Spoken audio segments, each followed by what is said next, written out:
My name is Sarah Mitchell, and I was supposed to be the heir to the Mitchell Publishing Empire, a business my grandfather built from nothing into a $500 million company. But I chose a different path, one that would eventually change everything. I still remember that fateful dinner 10 years ago. The crystal chandelier cast elegant shadows across our dining room table as my father, James Mitchell, CEO of Mitchell Publishing, stared at me in disbelief. My mother, Elizabeth, gripped her wine glass so tightly I thought it might shatter. A teacher.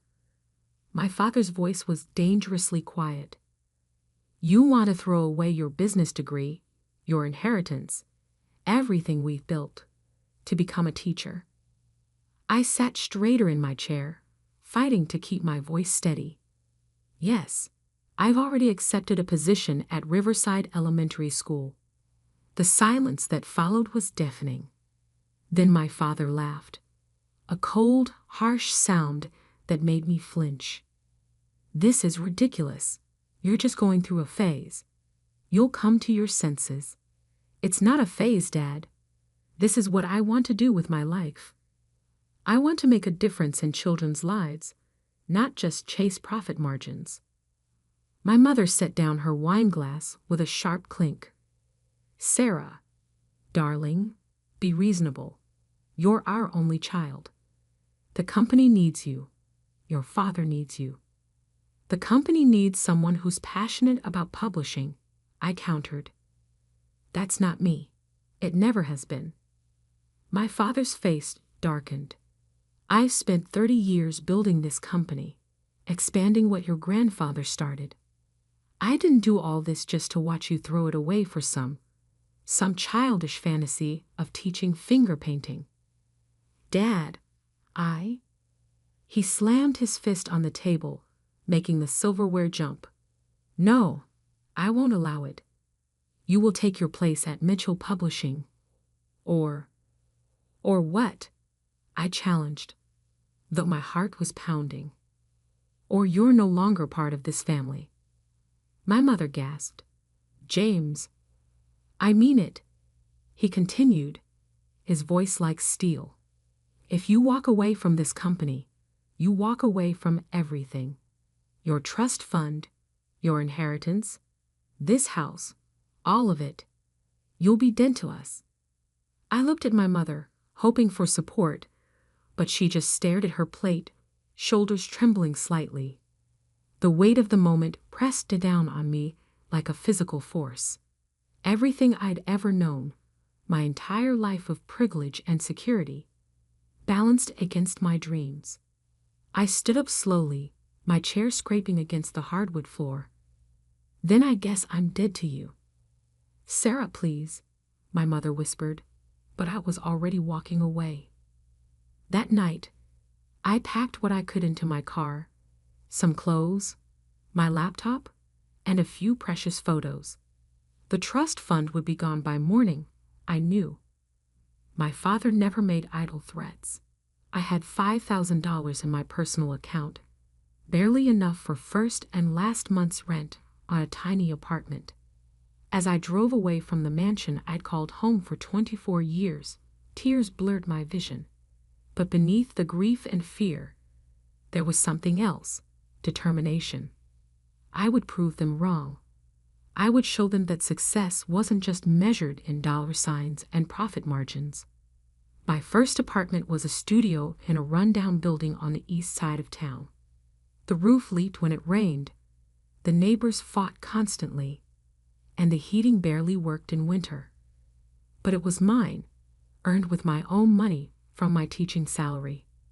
Those first few months were harder than anything I'd ever experienced. I went from designer clothes to thrift store finds, from five-star restaurants to ramen noodles. Every penny was counted, every purchase carefully considered. But standing in front of my first class of third graders, seeing their eager faces and bright eyes, I knew I'd made the right choice. I threw myself into teaching with everything I had. While my father worked late into the night making million-dollar deals, I stayed up planning lessons that would engage my students. While my mother attended charity galas, I used my own money to buy supplies for kids who couldn't afford them. Years passed. I heard snippets about my family through mutual acquaintances. Mitchell Publishing continued to grow. My father's picture appeared in business magazines. My mother's social calendar remained full. They had effectively erased me from their lives, just as promised. But I was building something too, something they couldn't understand. I developed innovative teaching methods that helped struggling readers catch up to their grade level. I started an after-school program for kids whose parents worked late. I pursued my master's degree in education at night, determined to become the best teacher I could be. Then I met Dr. Marcus Chen, a brilliant education researcher who visited our school to study successful teaching practices. He observed my classroom for a week, taking copious notes and recording my lessons. "Your methods are remarkable," he told me one afternoon as my students filed out. "The way you combine storytelling with phonics instruction, I've never seen anything quite like it." I shrugged, embarrassed by the praise. "I just do whatever works for my kids." "Have you ever thought about developing this into a formal curriculum? Something that could help teachers everywhere?" I hadn't, but the idea took root.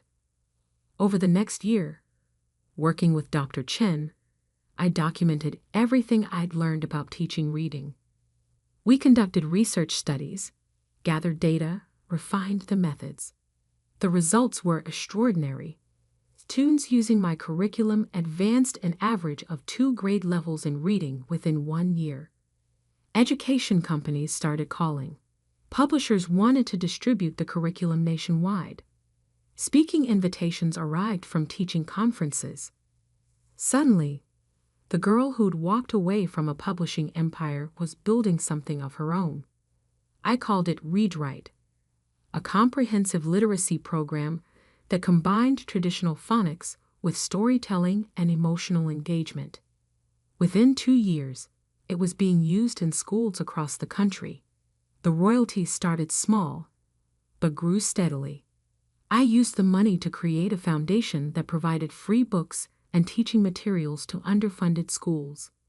I never sought publicity, preferring to focus on my classroom and my students. But one day, a journalist from the local paper wrote a feature about Read Right and its creator, the former Harris who'd chosen teaching over wealth. The story went viral. That's when everything changed, because that's when Mitchell Publishing started losing everything. I didn't know it then, but my father's company was already in trouble. The publishing industry had been changing rapidly, and Mitchell Publishing had failed to adapt. E-books, digital platforms, and new media were reshaping the landscape, but my father stubbornly clung to traditional methods. The first signs were small: budget cuts, layoffs, canceled contracts. Then bigger problems emerged: failed investments, mounting debt, plummeting stock prices. The empire my grandfather had built and my father had expanded was crumbling. One rainy Tuesday afternoon, as I was packing up my classroom for the day, my phone buzzed with a text from an unknown number. It was my mother. "Sarah, please. We need to talk. Your father? The company. Everything's falling apart. Please call me." I stared at the message for a long time, my hands shaking slightly. 10 years of silence.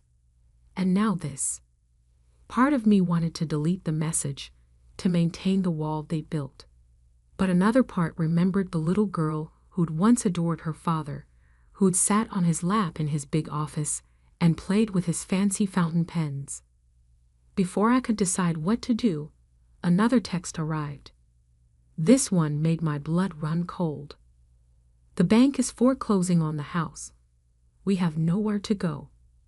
I sat in my classroom long after the last student had left, staring at those 2 text messages from my mother. The silence felt heavy, broken only by the soft patter of rain against the windows. 10 years of complete silence, and now this. My hands trembled slightly as I pulled up a news article on my phone. The headline made my stomach clench. Mitchell Publishing faces bankruptcy. Industry giant falls. The article detailed everything: failed investments, massive layoffs, plummeting stock prices, and mounting debt. The company my grandfather had built from nothing was now worth almost nothing. Another text from my mother. "Please, Sarah, we need you." Need. The word felt bitter in my mind. They needed me now, but where were they when I needed them? When I was eating ramen noodles for dinner in my leaky apartment. When I cried myself to sleep those first few months, missing my family so much it physically hurt. I gathered my things and headed home to my modest but comfortable house, bought with my read-write royalties, not family money. As I made dinner, my phone kept buzzing with more messages from my mother. "The bank is taking everything. Your father isn't well. Please just talk to us." Finally, I couldn't take it anymore. I picked up the phone and dialed the number. My mother answered on the first ring. "Sarah?" Her voice cracked. "Oh, thank God." "What do you want, Mom?" We need help. The company, the house, everything. It's all gone. The banks are taking everything. Your father, he's not handling it well. We don't have anywhere to go." I closed my eyes, fighting back the surge of emotions. "And now you want my help? After 10 years of pretending I don't exist?" "I know we hurt you," she whispered. "We were wrong. So wrong. But please, Sarah, we're your parents. Are we done?" My father's voice suddenly came through, gruff and distant. He must have been listening on speakerphone. "James," my mother hissed, "don't." "No, Elizabeth. If she's going to gloat, let her gloat. Go ahead, Sarah.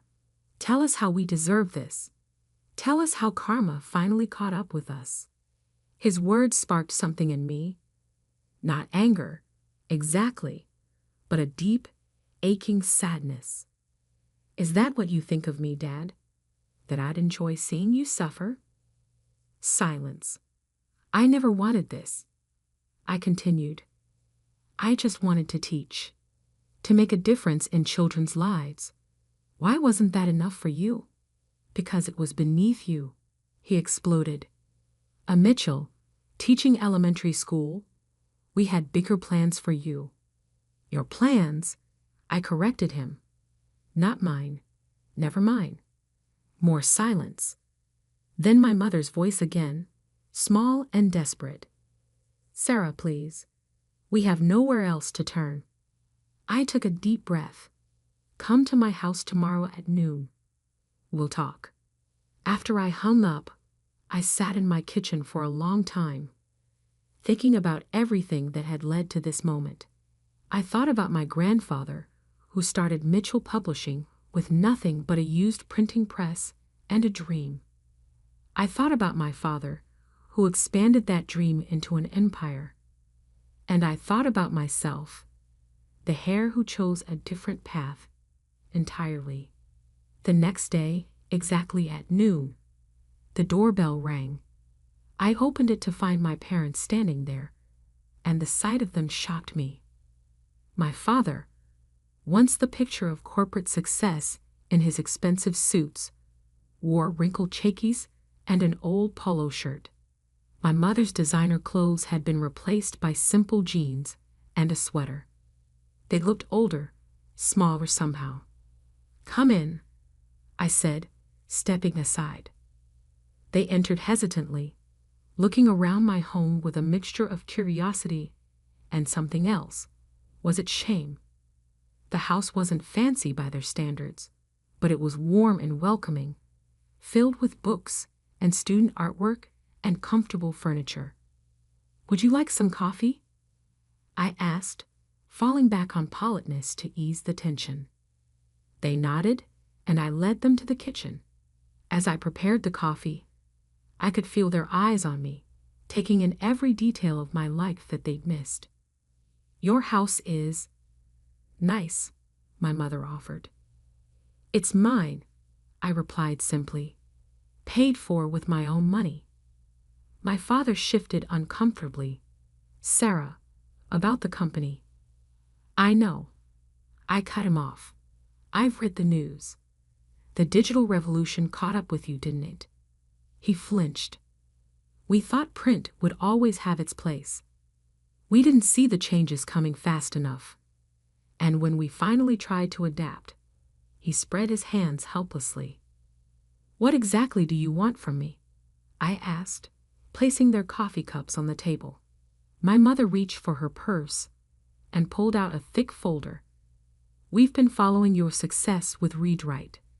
It's extraordinary what you've built." I almost laughed at the irony. "Now you think it's extraordinary. 10 years ago, you thought teaching was beneath me." "We were wrong," my father said, the words seeming to cost him physically. "About everything. About you."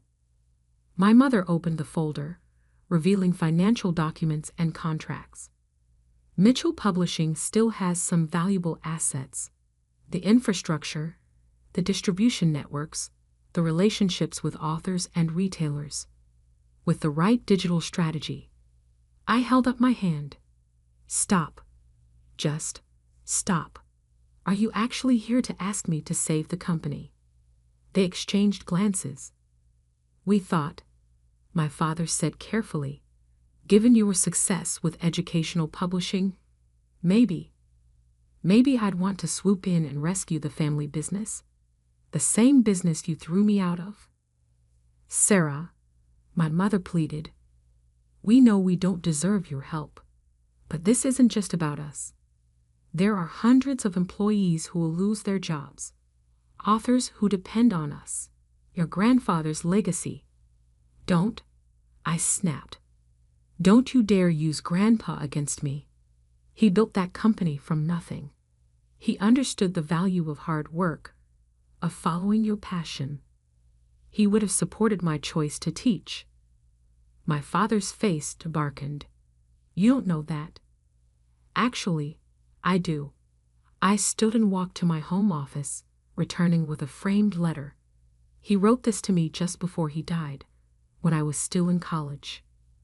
I never showed it to you."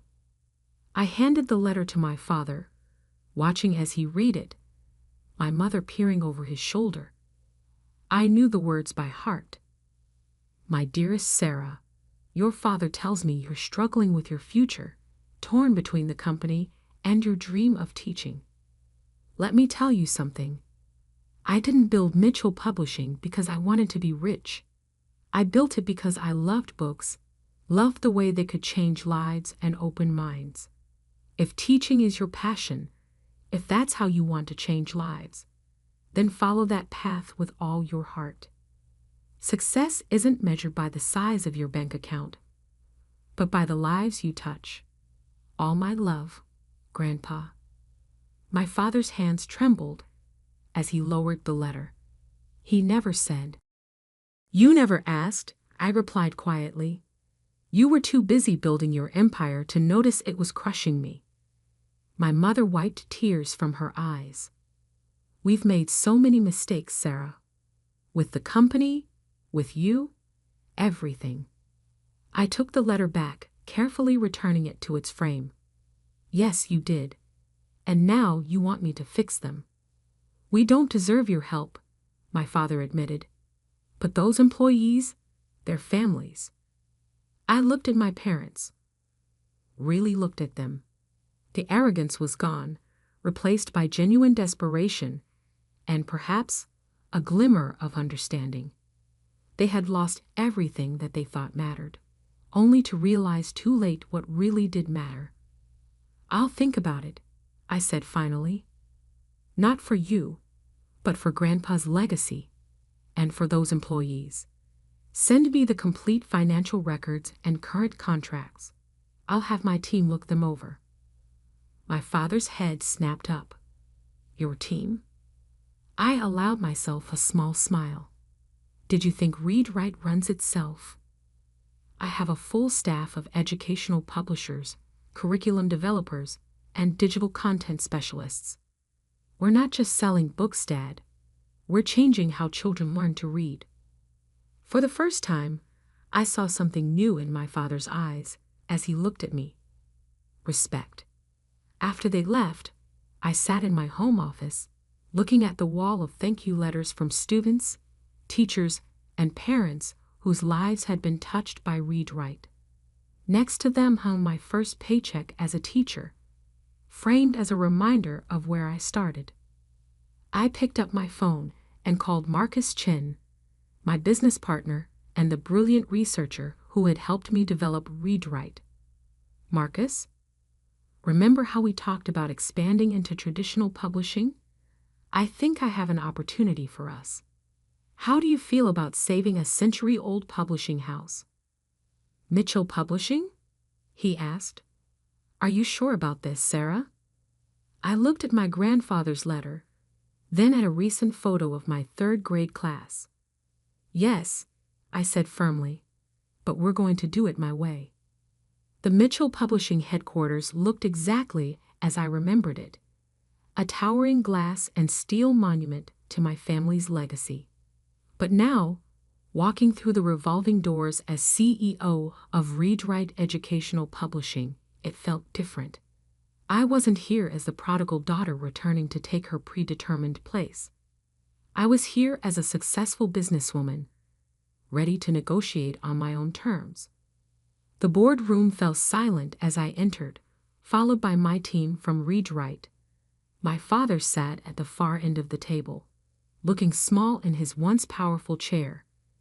The board members, mostly old friends of his who'd watched me grow up, shifted uncomfortably. Good morning, I said, taking my seat. Let's begin. For the next 2 hours, we went through the details of Mitchell Publishing's situation. The numbers were worse than I'd imagined. The company wasn't just failing, it was hemorrhaging money. Traditional print sales had plummeted, digital initiatives had faltered, and attempts to enter the e-book market had come too late. As you can see, my father concluded, his voice heavy, we need immediate intervention to save the company. I opened my laptop and pulled up a presentation. I've reviewed everything, and I have a proposal. Read-Write is prepared to acquire Mitchell Publishing. Murmurs rippled through the room. My father's face paled. However, I continued, this won't be a simple bailout. We're going to completely restructure the company. I laid out my vision. Mitchell Publishing would be divided into 2 divisions. The first would focus on educational publishing, merging with Read-Write's existing operations. The second would handle general publishing, but with a completely new digital-first approach. This means significant changes, I explained. We'll need to cut executive salaries, eliminate redundant positions, and invest heavily in technology. Some of you won't like these changes. Some of you won't survive them. You can't just come in here and... One board member began, but I cut him off. Actually, I can. You have 2 choices. Accept our offer or file for bankruptcy. Those are your only options. My father spoke up, his voice quiet. And what about current management? I met his eyes. All executive positions will be re-evaluated, including yours, Dad. The room erupted in protests, but I held up my hand. This isn't personal. This is business. Isn't that what you always taught me, Dad? He flinched at having his own words used against him, but said nothing. I'll give you 1 hour to discuss the proposal, I said, standing. But remember, the alternative is losing everything. In the hallway, Marcus squeezed my shoulder. You okay? I nodded. They'll take the deal. They have no choice. And they did. By the end of the day, the preliminary paperwork was signed. Read-Write would acquire Mitchell Publishing, saving the company but transforming it completely. As I packed up my things, my father appeared in the doorway. You've grown. Formidable, he said quietly. I learned from you, Dad, just not in the way you intended. He stepped into the office, looking around at the space that had once been his. I spent so many years in here, thinking I was building something great. I never realized I was destroying something even more important. Our relationship, I said. He nodded. I was so focused on the company, on maintaining the Mitchell legacy, that I couldn't see you were creating your own legacy, one that might be even more meaningful than mine. I thought about my students, about the millions of children learning to read through Read-Write's programs. Different? I corrected him. Not better or worse, just different. He moved to the window, staring out at the city skyline. Your grandfather would be proud of you. Not because you're saving the company, but because you followed your heart. He'd be proud of you too, Dad. If you can learn from this, it's not too late. He turned to face me, and I saw tears in his eyes. Will you teach me? How to start over? Something broke inside me, the last wall I'd built around my heart after all these years. Yes, I whispered. Yes, I will. The transformation of Mitchell Publishing wasn't easy. Over the next year, we weathered protests from old guard executives, resistance to digital changes, and the pain of necessary layoffs. But we also hired young, innovative employees, launched successful digital platforms, and expanded our educational publishing reach globally.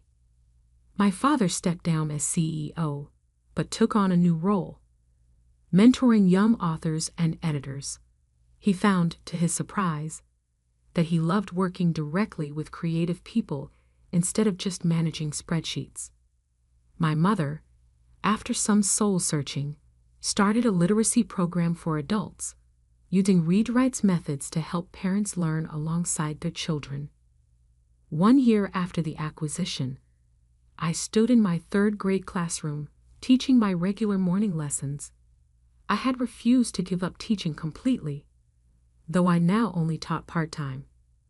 A knock at the door interrupted our reading circle. It was my father. Sorry to interrupt, he said, smiling at my students. I'm here for Career Day. The children looked up excitedly. We've been preparing for Career Day for weeks, with parents coming in to talk about their jobs. I hadn't expected my father to volunteer. Class, this is my dad, I said. He works in publishing, helping people tell their stories. My father sat down in our reading circle, looking somewhat out of place in his business casual clothes among the tiny chairs and colorful rugs. But as he began to talk about the magic of books, about how stories can change lives, I saw something wonderful happen. The corporate executive disappeared, replaced by a man who remembered why he'd fallen in love with publishing in the first place. But you know what? He said to my wide-eyed students. The most important stories aren't always in books. Sometimes they're in here. He tapped his heart, like the story of a brave teacher who taught me that success isn't about how much money you make, but about how many lives you touch. He looked at me as he said this, and I felt tears welling up in my eyes. Later that day, as we had coffee in my classroom during break, he asked, "Do you ever regret walking away from the company all those years ago?"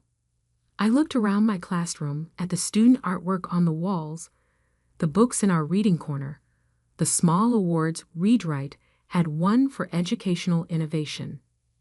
No, I said honestly. I regret that it broke our family apart for so long, but I don't regret following my heart. Look what it led to. Not just success, but meaning. Purpose. He nodded, understanding finally filling his eyes. You know, when you first said you wanted to be a teacher, I thought you were choosing a smaller life. I was wrong. You chose a bigger one, big enough to include both teaching and business, both your dreams and your heritage. And big enough to include forgiveness, I added softly. That evening, I had dinner with my parents in their new home, a modest but comfortable house, bought with my father's salary from his new position. As we sat in their kitchen, sharing a simple meal and talking about both business and family, I realized something profound. 10 years ago, I thought I had to choose between my family's vision of success and my own. But life had taught me a different lesson. Sometimes the greatest success comes not from choosing one path over another, but from building bridges between different paths.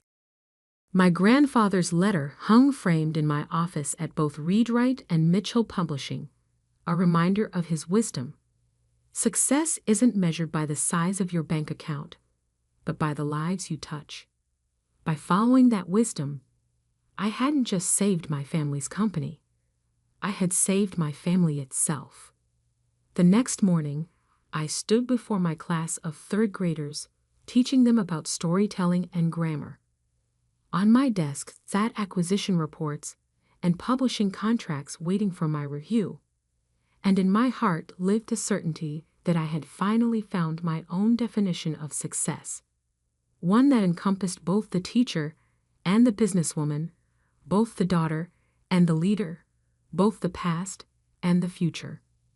Sometimes, being disowned by your family leads you to build something greater than they ever imagined. Not out of spite or revenge, but out of the pure, simple desire to follow your heart and make a difference in the world. And sometimes, if you're very lucky, it leads you right back to them, not as the person they wanted you to be, but as the person you were always meant to become.